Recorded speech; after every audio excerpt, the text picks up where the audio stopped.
away. I'm sure there'll be some breathing time to do that, but here's how they line up. Pole position goes to Joel Bergstrom, with Yampui Sway on second position from Alex Berg and Ella Lloyd, Jack Sherwood and Mika Abrahams on row 3. Reza Seaworthen next up from Abby Pulling, Deegan Fairclough back on row 5 with Kai Darianani. James Higgins on row 6, then it's Alex Ninovich, followed by Leo Robinson and Martin Molnar, Rowan Campbell-Pilling and Zach Skula next up from Bart Harrison and Chloe Chong. Next up, Maxwell Dodds, Yuhao Fu, Nina Gateman and August Raber, who was the last driver to enter the championship, or at least be announced. That was earlier on this week. That completes our grid for round 2. So partial reverse grid. We have the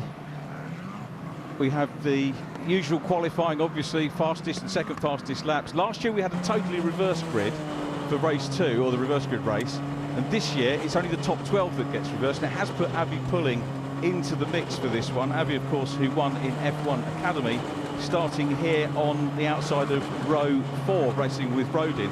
It's a mixed calendar for her this year, and difficult for any driver doing 2 different campaigns, particularly single-seaters. Absolutely. I actually spoke to Abby previously over the weekend, and I asked her about the F4 cars that she's driving, because although both F4 cars in F1 Academy and here, she said they're actually very, very different, and they handle very differently. So she's definitely one to watch. I'm going to be interested to see how she moves on here. But yeah, she said, although on paper they look the same, she said they're really, really different, and that's what she's having to adapt to weekend. And there's Ella Lloyd, who has not a karting motorsport background, a sporting family.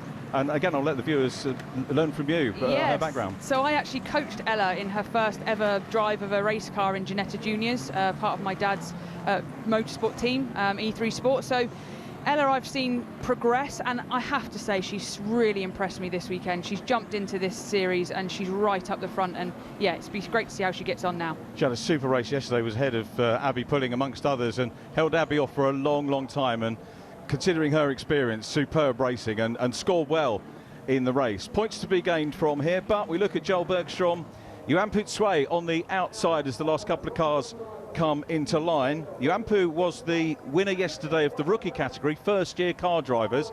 He's in the Finsis by Argenti car on the outside, and it's the JHR machine of Joel Bergstrom who lines up on the inside. Alex Berg for Fortec gets away well from third, the red and white car, and it's Berg who slots through into the lead.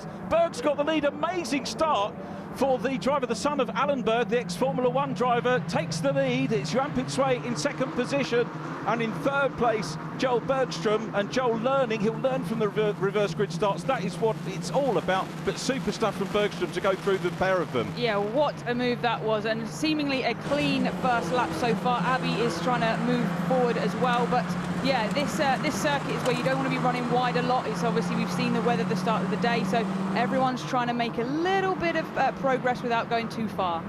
Yeah, super stuff from Alex Berg. What a really great young man he is. We met him first off at the media day, which was at the MS UK headquarters in Bicester. They get the drivers away from the racetrack for a day to meet and chat to us all, and he's very self-assured. You know, he looks like a mini Formula 1 driver for sure. The way he did that start on track and the way he presents himself to us in the media. Very crowded field though, reverse grid. Pulling, is that Reza that she's still got on the inside of her? She's got to go down into the Roberts chicane and trying to go through. It was Rez, and she's made the move on him in the number 4 car. Absolutely, what an opening first lap this is. I'm really enjoying it. The battle that we can see just before that lead, just behind that lead pack into Redgate is going to be really interesting. I think we've got 3 wide going into there now. Lost Rowan Campbell-Pilling at the back of the field, which is a little bit of a shame. Has lost some positions as Berg goes through well in the position at the moment. Pilling now busy, Pulling having a look now at Kai Darianani, who is there in the number 8 car, moving over to Fortec this year from Virtuosi last year. A little bit of an off there on the gravel. Let's try and pick up on that. That's Zach Skula, isn't it, in the 23, who goes off the Aussie, and based in the Emirates as well. XL Motorsport coming into the championship this year, the Emirates-based team, and both he and his teammate August Raber have been with that team many years, and they've stuck with them, and great development coming through karts and then making a British F4 debut. Absolutely, I think we're going to see more of this where the karting teams start moving up to create their own ladder for the drivers that they have, because a lot of the times they go karting, they are successful, and then they move on and you don't see them again. So I think, you know, we'll see a lot more teams creating. Round goes one of the virtuosi cars. Now, it's not Dodds, is it? Because Dodds is the one that hasn't got the rookie flag. We'll talk about the rookies a little bit later on. Likely safety car. Molnar, it's Martin Molnar, isn't it, in the 24 that's dropped down there. The Hungarian driver, he's being mentored by Tamas Pelkes, who was in Formula Renault, was, I think, third position in the Graduate Cup in Formula Renault many years ago. And it's strangely Tamas back in the paddock. So there is Martin Molnar, sadly out. Again, very quick yesterday. Here's a replay. Maybe talk us through, if you can, what you think. Yeah, there's obviously been a move being made on the inside here, but he tries to hold it around the outside, turns in, and it's so hard to get two through that corner.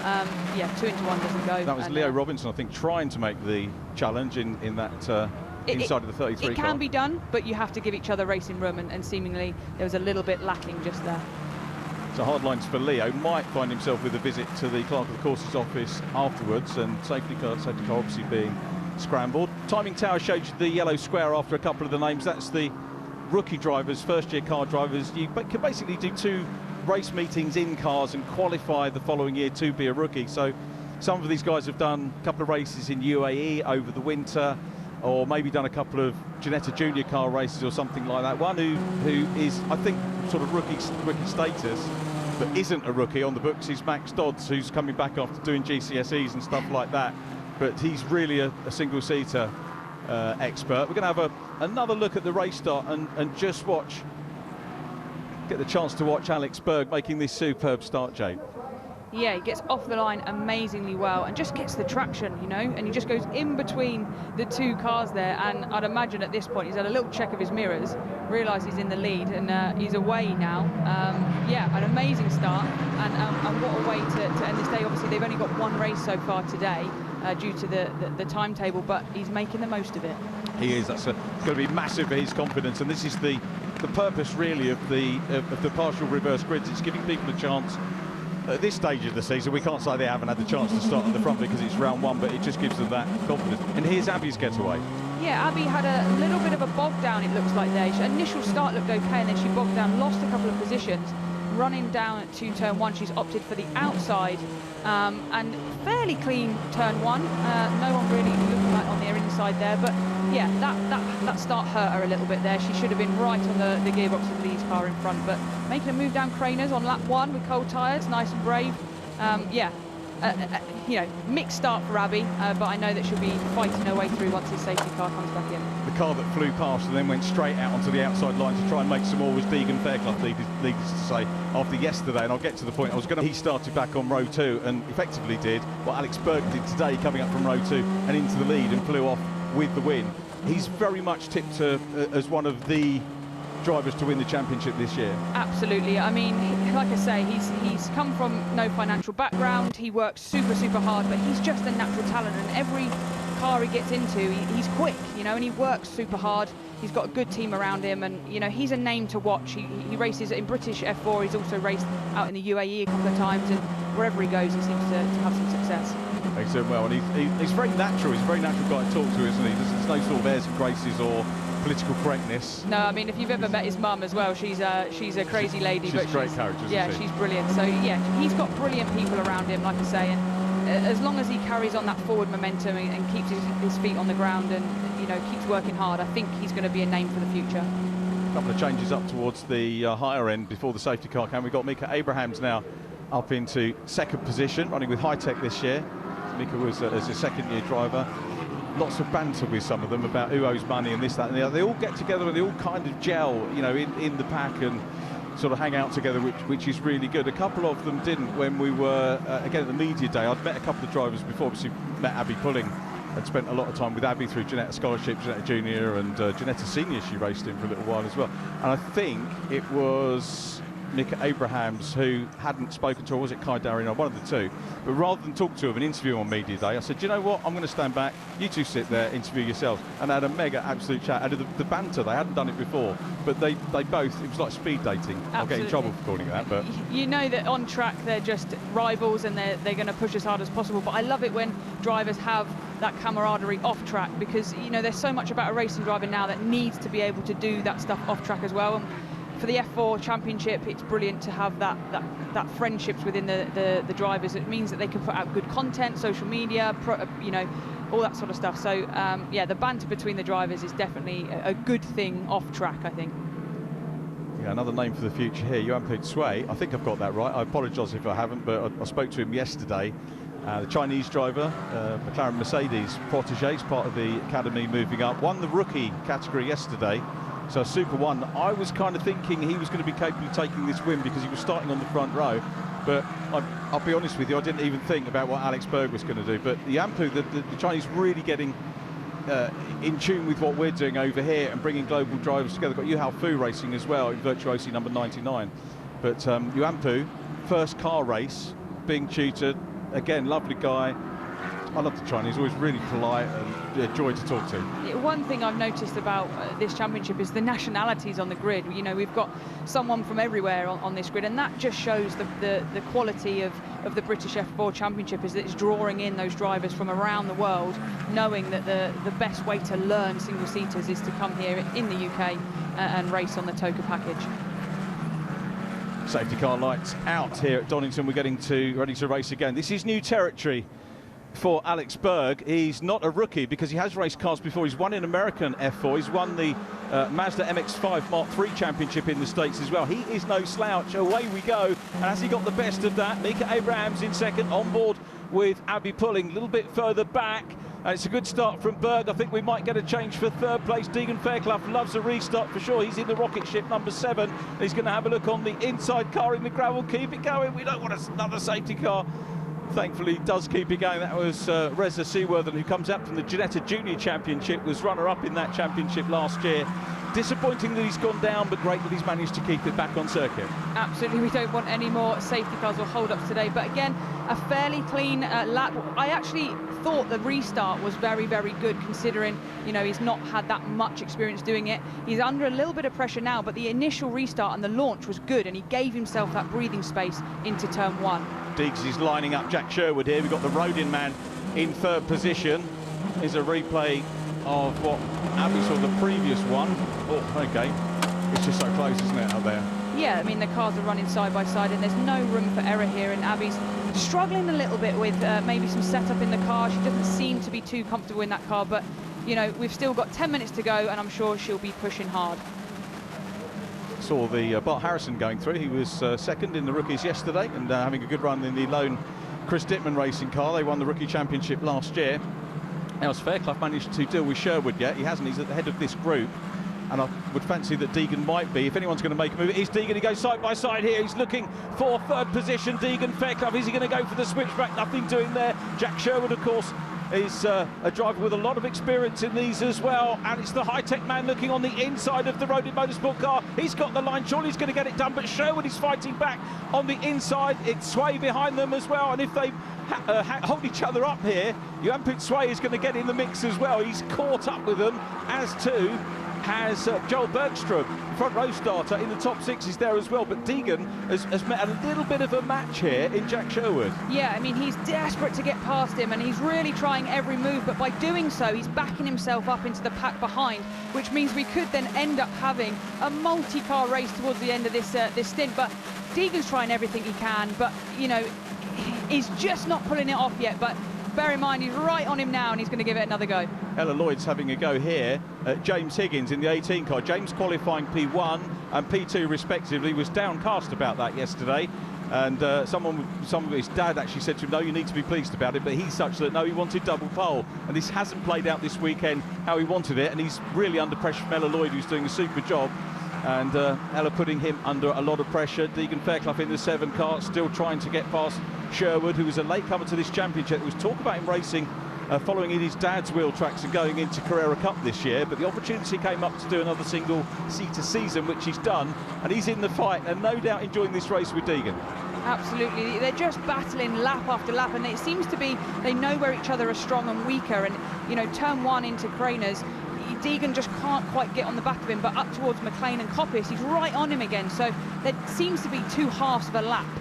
Max Dodd's trying to pass Abby Pulling there. Max in the blue Virtuosi car. He's got the fluorescent helmet and can't quite make it through. There is Doddsy in the 17, the green helmet. Now he's on the outside line. See whether he's going to be able to get the better of Abby here. Meanwhile, Bart Harrison goes through ahead of him. In fact, it's the 33, isn't it? It's Leo Robinson now who he's dicing with. So Abbey's actually pulled away from that battle with Alex Berg still out front. Now, Berg with the fastest lap, so very clearly got the pace, and we often see that in F4 racing, that if you get away off the front, get the clear air, even though potentially we've got midfield runners from qualifying there, big bouncy moments for Dodsey, and that loses him momentum, and then flying past him goes Rowan Campbell-Pilling on his debut weekend, makes the place.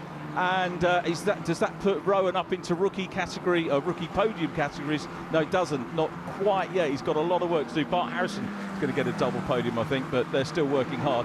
29, the XL Motorsport one, is August Raber. Yeah, you just see here Dodds just runs a little bit wide and he just drops a wheel onto that gravel, which means he runs 2 wheels across the dirt, which doesn't take just one corner to clean up. It'll take a couple, which is what's dropped him back into that pack again. Rowan Campbell-Pilling, he's quite a character. He rocks up and always says hello. Met him when he was, well, he didn't even do the junior car route. As Deegan now come back to that, there's a little clash of the wheels there between Sherwood and Deegan Fairclough, and Deegan, I think, tried to not back out of it, but certainly moved away for it. He was aware that they were very close. Still side by side here. Fairclough runs with him, coming down into the old hairpin. Jack Sherwood holds on. Sway is coming up as well behind them. It's James Higgins having a very good, I tell you what, Jade, we are going to be in for a superb season here. Aren't we just? And what clean racing as well. There's no lack of bravery between these two, but we haven't had any real contact. We've got driver going round the outside here. Sway goes round the outside, he makes up one place, and now he's going to have a go at Jack Sherwood. He's going to see if he can achieve what Deegan Fairclough hasn't done so far, and he's done it. This is the Mercedes Junior on the outside line. This is audacious racing from him. Has he got the pace here? Doesn't quite have the momentum initially out of the corner. Fairclough goes back on the inside. Fairclough's got the line as they come down into the Roberts chicane, but it's Sherwood still there, and Fairclough goes back in behind him, and Sway has got to do all the work again. I tell you what, maybe we should leave these drivers all day to race each weekend, because they've obviously been hepped up all day and they're releasing it now, and what a race we've got here. James Higgins at the back of this quartet, the black car with the blue trim, and Fairclough is through. Deegan Fairclough goes through, sees a gap, goes through. There must have been so much going on Jack Sherwood's mirrors, but Fairclough has now finally got up onto the podium. Absolutely, and what he'll try and do now is get his head down and try and break a gap, but has he done too much to his tyres trying to get into that position? We will find out. Higgins making up a position there as well. Sway losing out a little bit, so just losing a bit of momentum after that splendid run around the outside, which was absolutely superb. Joel Bergstrom coming up as well. After losing ground at the start, is gaining a little bit of mid-race or towards the end of the race momentum and getting back. But look at that pack. This shows how competitive this is. If you look at the qualifying times, there's nothing between any of them. A little bit of a lock-up there going in. It's Alex Ninovich, our first proper look at him, the Rodin driver from the Antipodes, coming through and getting at the head of this bunch. Absolutely, and this just is a credit to the championship. It's all one make series, so this is down to driver and setup. Look at this gaggle going into the final chicane, and they're all coming through relatively cleanly. Yes, amazing driving from all of them, and I have to just point out Ella again. She's fairly inexperienced to most of them, but she's in this pack. She's just ahead of this group here, but she is fighting very hard, and I bet her eyes are in every single mirror every split second. We've got a battle on now for the lead rookie, and you can see the red car, the 77. That is Bart Harrison, and Yamput Sway is there with him as well, and Harrison has got through to lead. The tall young Yorkshireman goes through, and he's got the rookie class lead. Sensational stuff from him, and he's on his own in the team. He's not got anyone to share data with, but he's come through and he's got the rookie class lead. Fantastic. This is like a kart race, you know, and you don't want to lead the last lap of a kart race. This is exactly the same. They're all nose to tail, absolutely battling wheel to wheel, but it's so clean, and they're giving each other racing room, and it's entertaining. And what a race. Got Rowan Campbell-Pilling up into third in the rookies as well, so they've had an absolute stonker. Now is Fairclough, now in clear air, going to get a fastest lap. Mika Abrahams has usurped Berg at the top of the tree in terms of fastest laps, and I would watch Fairclough to see if he can get the bonus point for fastest lap. Berg is still clear by 0.6 of a second from Abrahams, and that's not a comfortable position to be in necessarily. We've got 3 minutes on the clock. There is the second place man, Mika Abrahams, the young South African driver. There were 2 of them last year. Remember, Akil Alabai raced with us as well. Akil got a race win. I think it was at Snetterton in the Rurskid race. And Mika Abrahams looking poised now and certainly setting himself out as a potential race winner in this championship, chasing Berg. Absolutely, and Deegan there putting in the fastest lap of the race. He's a little bit further behind with only 2 or 3 minutes left to go. He's unlikely to catch the 2 leaders, but he's showing that he's got the pace and he's done that fastest lap. So Deegan once again showing his talent. So these are the lead pairing. We'll see Deegan coming into shot in the background a minute. There he is, just a dot in the distance at the moment. But this is crucial. Deegan will be, well, no, he won't be overly happy with third place, but points-wise, this is what he needs to do in the reverse grid races. Pick up any points that are available. Third position in a reverse grid race in the first meeting of the year is sensational. But our race leaders have done. There is Deegan back in third place, fastest lap, bonus point for that. You also, Jade, get points in this one, as you know, for how many places you gain in the reverse grid race, up to a maximum of 25 or 10 points, making a maximum for the race of 25 if you win. So Berg will get extra points for the 2 places that he made up off the start.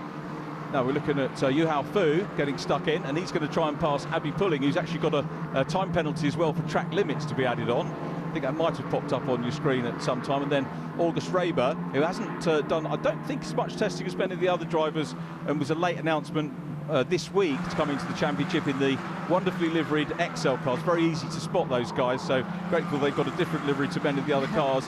And Abby having a struggle here, has to be said. Yeah, she seems to be struggling a little bit with the setup of the car. Some of the corners when we've seen the onboard, a little bit of understeer maybe, struggling to get into the apex. But yeah, she's battling through, but it's not helped her with that track limits penalty either. So we'll see how that plays out. But the 2 leaders have checked out. What a race from those 2. They're seemingly working together in some ways to just break away, but I wonder if it will get a bit feisty towards the last couple of laps here. I wonder if it will. Now I'm hearing a 5-second penalty for the leader.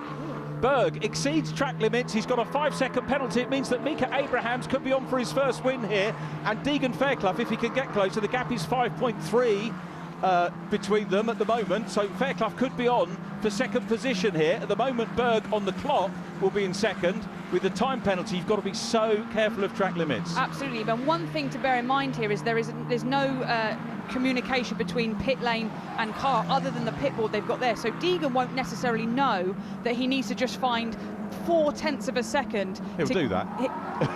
He'll tell us he'll do that, but he doesn't know it, you know. So he's got to keep pushing, and hopefully he'll get just under that 5 seconds to gain that second place. 27 seconds on the clock. It looks like going to squeeze out another lap on this one. So Alex Berg, feel a little bit sorry for him. He'll be pleased to take the win on the road. I know Deegan was last year when he got his first win on the road. That did get taken away from him, but there is something about taking that checker. Yeah, I mean, it's a special moment, but, you know, these track limits, the rules are rules, you know, it's the same for everyone here. So, you know, the penalty will stand. It's just unfortunate, but it's such small margins now with this new ruling that it's very, very tricky. But, yeah, he'll have a special moment taken, knowing he's got the pace to win F4 races. Deegan's got it, hasn't he? He's got it. There he goes, 4.1 now, so that's done for Deegan.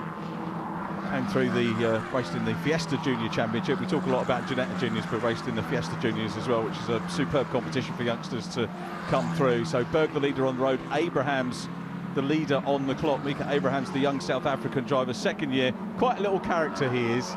You know, with Alex Berg, very professional and presented himself as you would expect an F1 driver. Mika, very cheeky little youngster, came into the championship last year after I think 3 rounds because he was too young to join at the start of the season.